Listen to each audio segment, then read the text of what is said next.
Hello students, in this video we will see about basic introduction of quadrilaterals.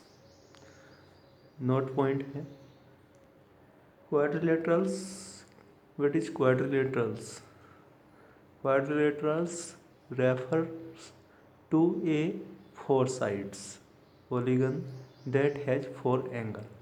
यानी four side होती हैं और क्या होते हैं, फोर एंगल होते हैं। अब इसके टाइप्स कितने होते हैं, यानी कितने टाइप्स के हो सकते हैं।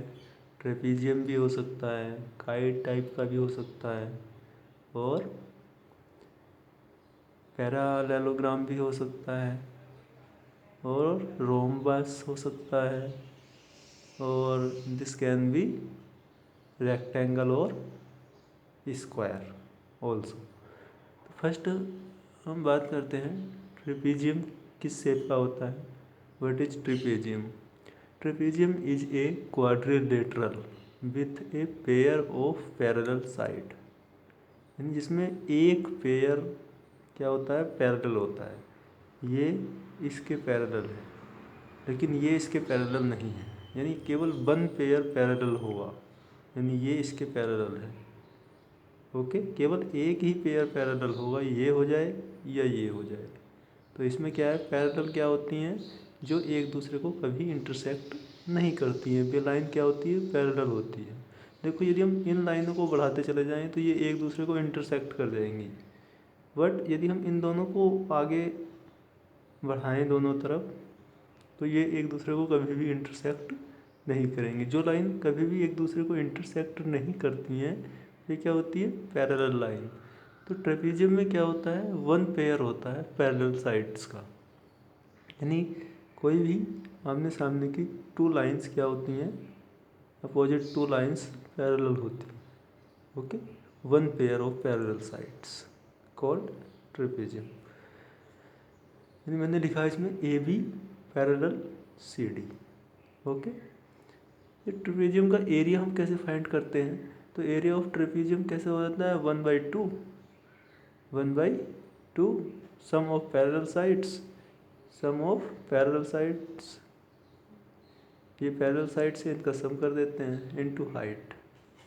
ओके, हाइट कौन सी आती है, ये वाली हाइट, यहाँ से इस तरह से हाइट जो होगी ये दोनों हाइट इक्वल होगी। ओके, नेक्स्ट है काइट। काइट शेप होती है, जैसे आपने देखा होगा काइट, यानी ये और ये इनको क्या बोलते हैं, एडजेसेंट। एडजेसेंट साइड हो गई, यानी distinct consecutive pairs of sides of equal length. यानी जो ये वाला हमारा कंसेक्यूटिव, यानी एक साथ जो साइड आती है एक दूसरे से लगी हुई साइड, एडजेसेंट साइड, ठीक है, उसका वे क्या होती है, इक्वल लेंथ की होती है। जैसे ये है ए बी और ए डी इक्वल होगी, A B equal A D, and ये वाली side B C equal C D, B C equal C D. तो क्या कहेंगे हम, this is a kite type quadrilaterals. Next बात है पैरेललोग्राम। पैरेललोग्राम क्या होता है, इसमें जैसे हम ऊपर हमने बताया था ट्रेपीजियम में one pair of parallel side होती हैं, पैरेललोग्राम में टू पेयर्स होते हैं। पैरेललोग्राम पैरेललोग्राम में क्या होता है, two pairs of side are parallel, opposite pair, यानी ये लाइन इस लाइन के पैरेलल होगी and this line is parallel to this. Okay, तो we can say that A और डी, यानी ये line A D parallel B C and A B parallel C D. Understand? Trapezium a parallelogram is a quadrilateral whose opposite side are parallel. Understand? Next, there are some property of parallelogram. क्या property होती हैं parallelogram की, वो यहाँ हम देखेंगे। The opposite sides of a parallelogram are of equal length. जो opposite side होती हैं, अपोजिट साइड का मतलब ये साइड और ये साइड अपोजिट होंगी, ये इसके अपोजिट होगी। तो ये जो अपोजिट साइड होती हैं ये क्या होती हैं, इक्वल लेंथ की होती हैं। यानी A D is equal B C, A B equal C D. ये लेंथ इस लेंथ के इक्वल है, ये लेंथ इस लेंथ के इक्वल होगी। अंडरस्टैंड, फर्स्ट प्रॉपर्टी है। यानी opposite sides of a parallelogram are of equal length. Opposite side यानी इसके अपोजिट ये साइड है, इसके अपोजिट ये साइड है, तो ये इसके equal and this side is equal this. यही हमने लिखा है, A B equal C D, C D, A D equal B C, A D equal B C. Okay, next property of parallelogram की, the opposite angle of parallelogram are of equal measures। Opposite angle भी equal होते हैं, B equal D और A equal C. Angle A equal angle C, यानी angle A को क्या लिखेंगे हम, D angle D A B. यानी जिस एंगल को हम शो करते हैं वो एंगल कहाँ आता है, बीच में आता है। इस एंगल ए एंगल को हम इस तरह से भी लिख सकते हैं, D A B is equal B C D. Okay, मैंने शॉर्ट में लिख दिया है angle A equal angle C, यानी ये एंगल इस एंगल के इक्वल है और ये एंगल इस एंगल के इक्वल होगा। Opposite angle are equal in parallelogram. Next property है पैरेललोग्राम की, the adjacent angle in a parallelogram. अब एडजेसेंट एंगल किसको कहते हैं, जैसे ये एंगल है और इससे जुड़ा हुआ ये एंगल है, तो ये दो एंगल यानी एडजेसेंट है। एडजेसेंट का मतलब जुड़े हुए आपस में, जो एक दूसरे लाइन, एक लाइन का एंड होता है जहाँ और दूसरी लाइन शुरू होती है, तो वो एंगल इस तरह से जो दो एंगल होंगे वो क्या होंगे, सप्लीमेंट्री होंगे। सप्लीमेंट्री का मतलब उनका सम 180 हो जाएगा। तो मैं क्या लिखूँगा, एंगल बी, मैंने ये वाला एंगल ले लिया एंगल बी, और इसके एडजेसेंट एंगल क्या हुआ, एंगल सी।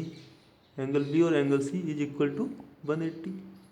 सेम ऐसे ही एंगल ए और एंगल बी एडजेसेंट एंगल है, ये भी 180 हो जाएगी। सेम सी, एंगल सी और एंगल डी, इनका सम भी क्या होगा 180। एंगल डी और एंगल ए, इनका सम भी क्या होगा 180।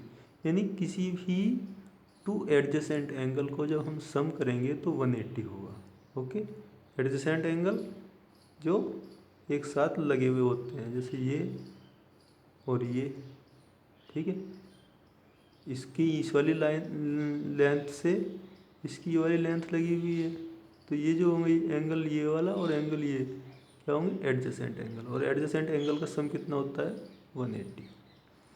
नेक्स्ट फोर्थ प्रॉपर्टी है, the diagonals of parallelogram bisect each other. Diagonals जो होते हैं वो एक दूसरे को बाइसेक्ट करते हैं।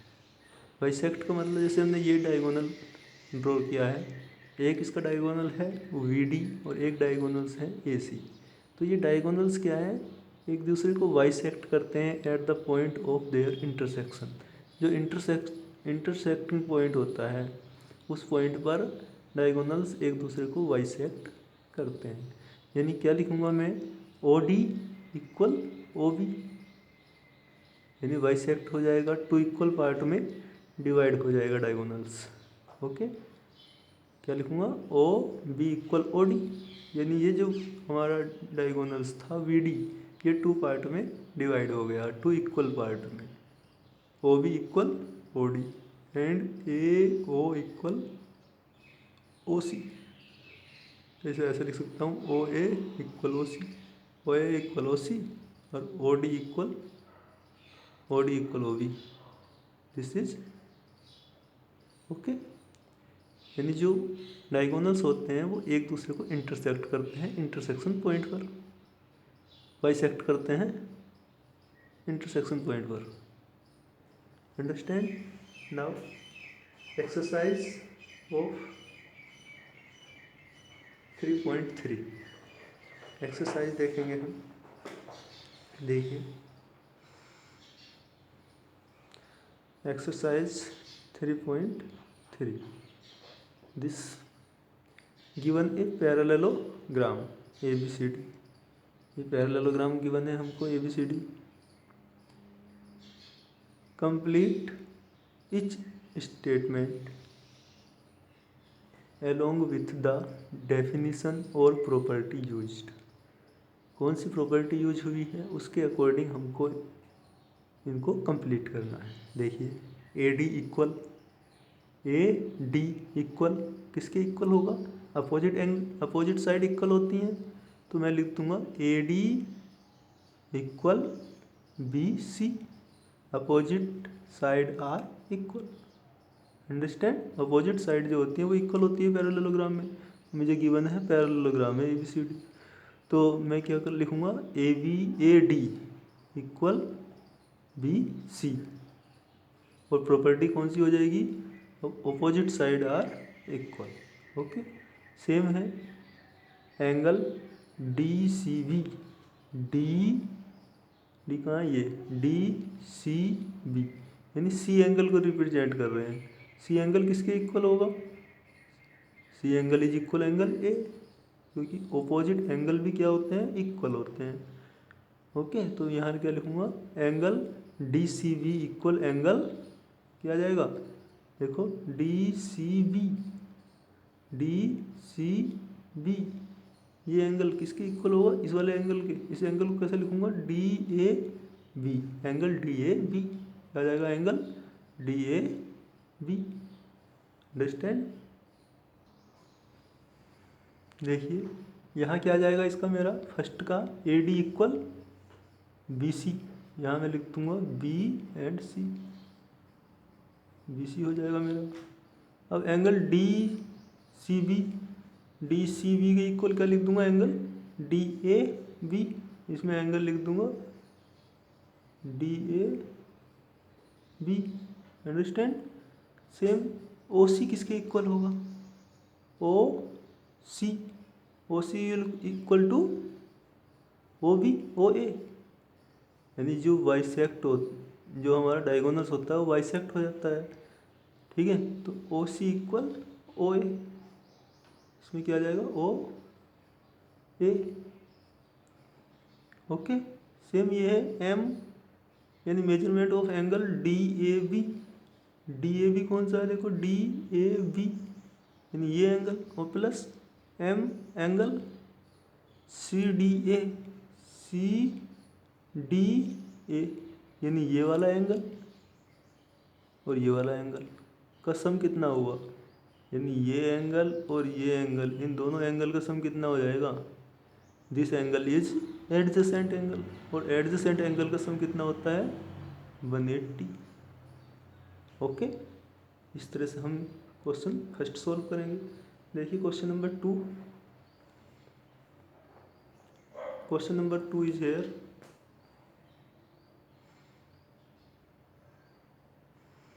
देखिए, consider the following parallelogram, find the value of unknowns XYZ की वैल्यू फाइंड करनी है। देखिए ये 100 है, इसका अपोजिट एंगल ये भी 100 हो जाएगा। अब we know that adjacent angle का सम कितना होता है? 180, यानी Z और एंगल B इज 180, तो Z की वैल्यू कितनी आ जाएगी? 80 डिग्री। जब Z 80 हो जाएगा तो X भी 80, क्योंकि अपोजिट एंगल आर इक्वल। यानी अपोजिट एंगल का फॉर्मूला लगानी है प्रॉपर्टी, और एडजेसेंट एंगल की प्रॉपर्टी लगानी है। ओके, जब अपोजिट एंगल की प्रॉपर्टी लगाएंगे तो एंगल Y एंगल B के इक्वल हो जाएगा, और जब एडजेसेंट एंगल की प्रॉपर्टी लगाएंगे तो एंगल A एंगल B के इक्वल हो जाएगा। Angle A plus angle B equal 180, तो यहाँ से एंगल A कितना आ जाएगा? 80 डिग्री। जब एंगल A 80 है तो फिर अपोजिट एंगल की प्रॉपर्टी लगा देंगे, angle A equal angle C, यानी एंगल C भी कितना हो जाएगा? X की वैल्यू भी कितनी आ जाएगी? 80, Z की वैल्यू भी 80 और इसकी 100 बाई की 100। ओके, सेम हमें इसमें फाइंड करनी है वैल्यू XYZ की। देखिए ये 50 है तो ये 50 हो जाएगा, ये 50 इतना, तो ये जेड एंगल कितना हो जाएगा 180 माइनस 50, 180 में से 50 माइनस कर देंगे 130 आ जाएगा। Okay, this is 130। अब सेम इन दोनों एंगल से मैं कौन सी प्रॉपर्टी लगा दूंगा, सम ऑफ एडजेसेंट एंगल इज 180, यानी दिस एंड दिस इज 180, तो दिस विल बी 130, एक्स 130 होगा तो वाई भी 130, ऑपोजिट एंगल आर इक्वल।